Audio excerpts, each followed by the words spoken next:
and they don't really like me. Cause I can fuck your bitch and fuck your mom and auntie. Anyway, today we're going to be talking about the most controversial video games. For the most part, I try to look for video games that are not really that well known, so you guys have some fresh content. All my sources will be linked down in the description below. Let's get started with the video. Night Trap, 1992. It's probably going to go up on the channel. Night Trap was a game released in 1992 designed for the Sega CD, an attachment for the Sega Genesis. The Sega CD added hardware functionality such as a faster CPU and graphic enhancements. Sega tried to match the capabilities of the competing PC Engine CD-ROM system, but failed to do so. One of the games playable on the Sega CD was Night Trap, an interactive movie video game developed by Digital Pictures. The game is shown mainly through the use of full motion video. In this game, the player takes a role of a special agent tasked to watch over teenage girls having a sleepover, and those girls are visiting a house which they don't know is full of danger. The player watches live surveillance footage of the house and triggers traps to capture anyone seen endangering the girls. I mean, designing a game where you're supposed to watch a bunch of underage girls having a sleepover is already pretty weird, but designing a storyline where they're gonna get hurt, it's a little bit nah, it's not it. The player can freely switch their view between different cameras. Insert Five Nights at Freddy's reference here. To keep watch over the girls and eavesdrop on conversations to follow along the story and listen for clues. There are some pretty funny scenes in this game, I'm not gonna lie. But it was going to be a surprise. You couldn't stand in my way, would you?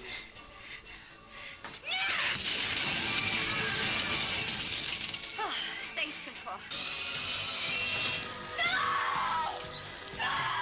Holy shit, this game is ass. Night Trap was one of two games criticized during the 1993 congressional hearings on violent video games. The other was Mortal Kombat. Public concern grew surrounding the video game after claims were made that it included an extreme amount of violence and promoted SA against women. When I say SA, it's that. I just don't want to get demonetized, so yeah. As a result, Night Trap was pulled from the shelves of major video game retailers, and the following month, Sega stopped production of the game altogether. The Senate hearings that revolved around Night Trap's apparent violence resulted in the creation of the Entertainment Software Rating Board. It's the ESRB, which is still used to this day. The game was given an ultra-mature audiences, which means 17 years or older in the States. To this day! Super Columbine Massacre RPG. 2005. 6 years after the events that happened at Columbine High School, Danny Ladon, a video game developer, decided it would be a good idea to release an RPG PC game based around Eric Harris and Dylan Klebold. In fact, he chose to release it on April 20th, 2005, which was the 6th year anniversary of the incident. He initially distributed the game anonymously, but after a friend of one of the victims discovered his identity, Ladon decided to come out as the creator. About 10,000 people had downloaded the game in the year since its creation. The game is no longer available on Ladon's website. Instead, it has popped up on a number of sites and download services. Ladon initially accepted donations to defray the cost of hosting the game, but stopped when he took the game off his site. He said he's making no money on the free distribution of the game. When players engage in battle, the screen changes to a first-person view of the enemy. Enemies are named stereotypes or occupations such as preppy girl, janitor, math teacher, and jock type. Combat has two options: autoplay, where the game chooses the weapon to use, or manual play, in which the player decides to use a hand-to-hand weapon, explosive, gun, or defensive maneuver against foes. Once a battle starts, it is impossible to avoid or escape. The player must kill the enemy or die. Text narrates battle events and actions such as finding a bag or gaining a weapon. As the game proceeds, flashbacks occur showing events in Eric and Dylan's lives, which may have caused them to commit murder. Much of the plot is constructed around the events precisely as they are believed to have occurred. Lines of the gunmen's dialogue are often lifted verbatim from their writings or from their home videos of each other. In contrast to the 16-bit graphics, there are digitalized photographs from the shooting or full voice samples from news reports. Reaction to Super Columbine Massacre was extremely negative. The title was criticized as trivializing the actions of Eric and Dylan and the lives of the innocent. The hate was so much so that Ladon ended up removing the game altogether from his website. You know what sucks, guys? How the fuck you even make that shit anyway? Shooting RPG that we're gonna talk about. Yeah, I believe it too. I don't know what mindset you have to be in to make a video game out of that. Right, like but, why the fuck even make it in the fucking first place? You fucking weirdo. Revenge, 1982. Custer's Revenge. This game is out of pocket. Game published we watched the video talking, like another video of somebody talking about this shit. First this game is super out of pocket. The game gained notoriety owing to its goal of a Native American woman. In the game, the player controls the character named Custer, depicted as a man wearing nothing but a cavalry hat, gloves, boots, and a bandana with a visible, you know. Custer has to overcome arrow attacks to reach the other side of the screen. His goal is to rape a Native American woman tied to a pole. Custer's Revenge quickly gained notoriety upon its release. It was sold in a sealed package labeled "Not for Sale" to minors and sold for $49.95, equivalent to $134 today. It acknowledged that children might nonetheless see the game. The game's literature stated, "If the kids catch you and should ask, tell them Custer and the maiden are just dancing." Women's rights groups criticized the game, stating that it was a simulation of.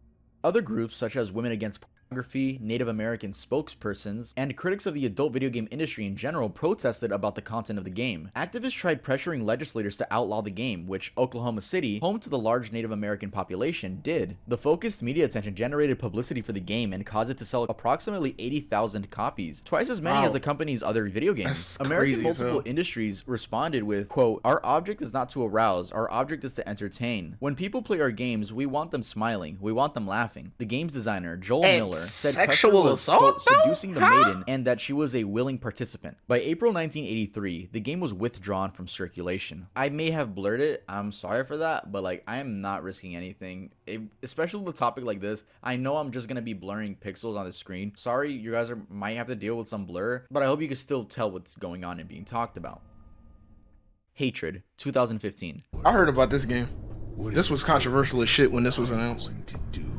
When I think of the most controversial video game, I think of Hatred. Hatred is a this was controversial as shit when this was announced. Perspective, in which the playable character and protagonist is a mass-murdering villain who, quote, "hates this world and the human worms feasting on its carcass," and embarks on a genocide crusade against the entire human race. The player can carry 3 weapons and an assortment of grenades, as well as drive some vehicles. Health is regenerated by performing glory kills on people. This was a rare case of a video game being given the adults-only ESRB rating. Games with the AO rating are considered by the board to be suitable for players ages 18 and over. Most retailers refuse to stock AO rated games, and Twitch actually bans all AO games. They don't want to associate with that. The only mainstream platform to allow AO games is Steam, but even Steam hides the AO games by default.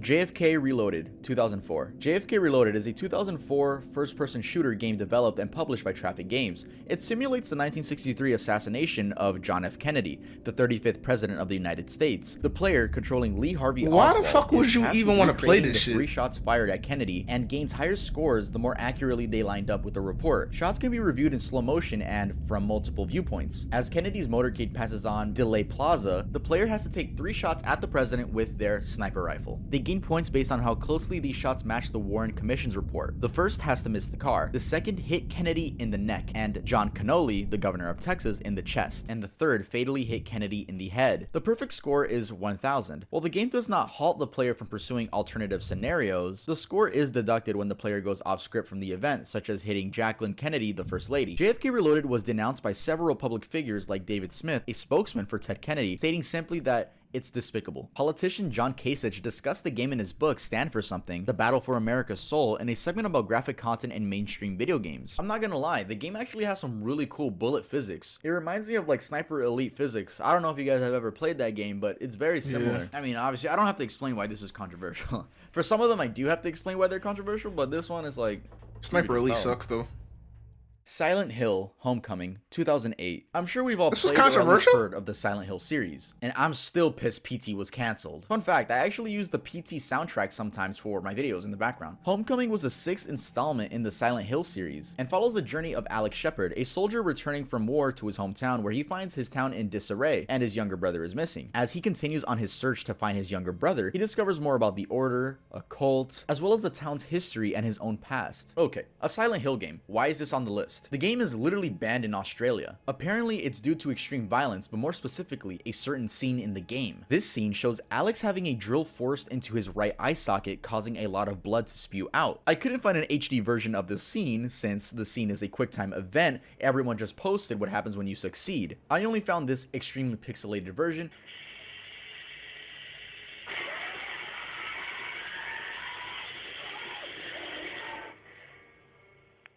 Left Behind, Eternal Forces, 2006. I don't Left see Behind, how that... Eternal Forces is a Christian It's strategy. way more In the fucked up shit campaign, in games the player than that, controls but okay, the Tribulation Force, a Christian group in a post-rapture New York City who are combating the influence of the global community peacekeepers, the world government led by the Antichrist Nicole Carpathia. The player directs the actions of the main characters and the Tribulation Forces unit in an effort to defeat the global community peacekeepers by converting neutral and global community allied civilians to their side and only using lethal force against the Antichrist army forces when necessary. But the player's main goal is to use conversion rather than violence, only resorting to combat when necessary, since killing causes the quote spirit level of the player's units to drop. This was a very controversial game as it quite literally is telling you if you don't believe in Christianity or are an atheist, well, you're wrong. Other than that, the game's reviews are extremely negative. Like, it's just a bad game in general, which is gonna be a common thing in these games. Most of them, not all of them. Silent Hill's great. I just want to make that clear. Except the next one. The next They one, just making shitty ass games for shock at least value. like girls. You're gonna love the next one.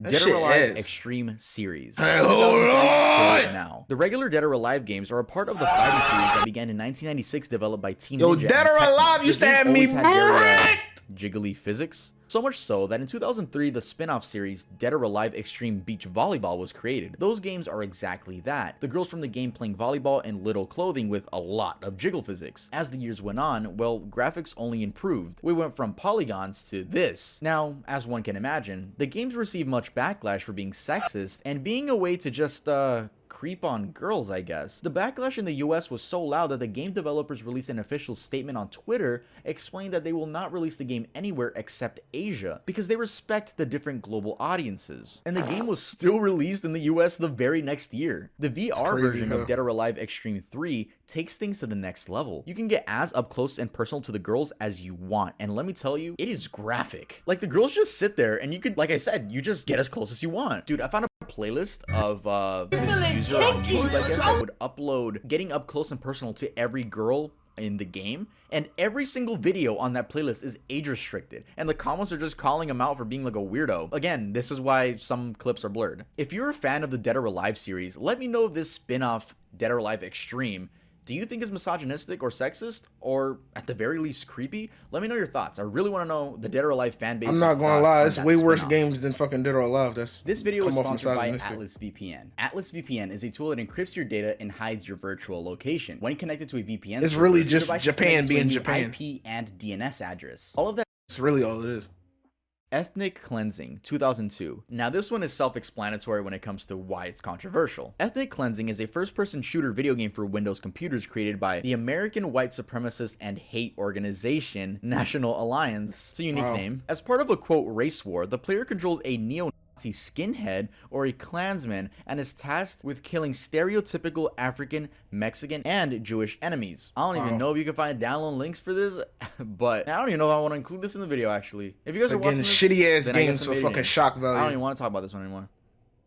Grand Theft Auto San Andreas Hot Coffee Mod 2004. Real essay. Grand Theft Auto San Andreas, the most iconic game in the GTA franchise, was not only controversial due to the fact that you play as a criminal that can cause a rampage at any given moment, but also due to something that never made its way into the final release of the game. Hot Coffee is an unofficial name for a minigame. The minigame is not playable through normal means. The game must be modded in order to access it. When enabled, Hot Coffee allows the protagonist, CJ, to have animated sex with an in-game girlfriend where you can control his movements. According to the GTA Wiki, before development concluded, Rockstar Operations Director Jennifer Colby warned Dan Houser that explicit sexual content would likely bring restrictive assessments from rating boards, harming retail sales. The minigame could not be fully removed, so the content was hidden from players using cutscenes. Data miners discovered evidence of explicit sexual content after San Andreas was released for the PlayStation 2 in October 2004, and confirmed its existence when the Windows version was released on June 7th, 2005. Modder Patrick Wildenborg released a patch to unlock the minigame 2 days later. This led to San Andreas becoming like he don't get no pussy at all. Within a month of the patch's release, the ESRB and Australian I'm not even surprised he would do some shit like that. re-evaluated San Andreas content rating. The ESRB re-rated the game to adults only, leading several retailers to pull it from the shelves. It's really rare, but there are some San Andreas boxes that do have the adult-only ESRB rating, and those can be found on eBay, while the OFLC issued a refused classification banning it from sale in Australia. Rockstar recalled all retail copies of San Andreas and released a new version that blocked access to hot coffee by the end of 2005, and issued an official patch for existing owners to prevent axes. The hot coffee code remains in all versions of San Andreas, but takes more effort to restore due to missing models and animations. In August 2005, Rockstar North released an official cold coffee The sex patch scene for is the not PC even fucking version worth of the it. That game shit and just- re-released San Andreas that with shit the is hot ass. coffee scenes removed, allowing the game to return to its rated M for mature They rating. dry humping with their clothes on.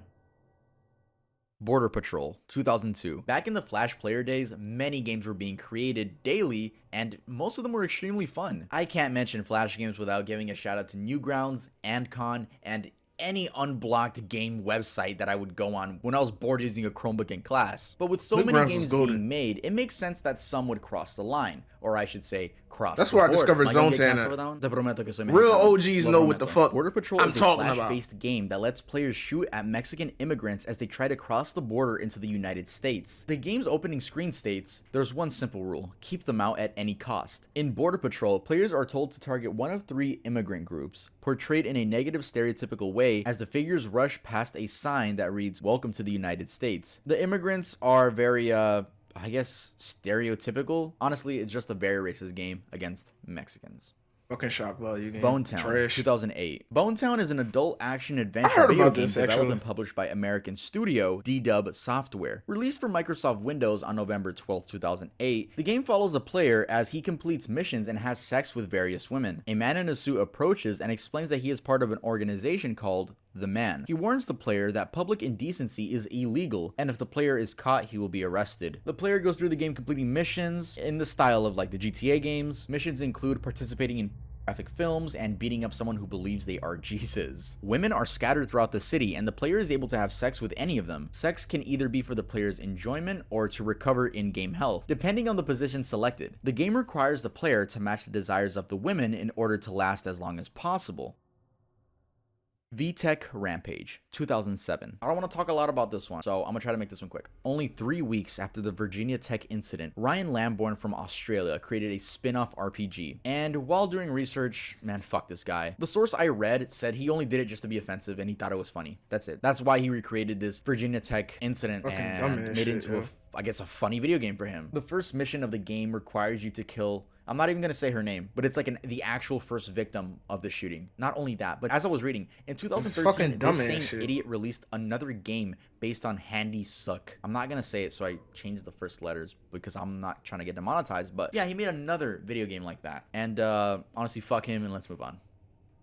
If you can Blade, make games, and you just 2006. do shit like Blade that. is a like, 3D Eroge fucking weird, video yo. game made by Illusion, released on April 21st, 2006 in Japan. Eroge means Japanese erotic video game. The game centers around a male character that you control, whose goal is to a mother and her 2 kids. Oh my specifically God. her 2 daughters. 3 years after its initial release, the game garnered international attention and controversy for its content, resulting in it being banned in several countries. In story mode, the player controls Shit a like sex this is offender way worse with a than history fucking of previous arrests. Dead or Alive. The protagonist SA's 2 minors and an adult woman, and the minors' Shit like ages this. are 12 years old and 17 years old. After the player finishes all 3 women, they unlock free play mode. Following its release, the game was banned in several countries excluding Japan. In fact, articles in defense have also been written, many noting that rape is considered a lesser crime than murder, yet there are thousands of legal video games in which the goal is to kill enemies. Yeah, that was people's argument. They would be like, it's not as bad as killing people, so all the Call of Duty games are worse than this. Illusion's response to the controversy was Literally basically, how? hey, it's okay in Japan, so if you guys don't like it, well, we're in Japan. As an immediate aftermath, several Eroge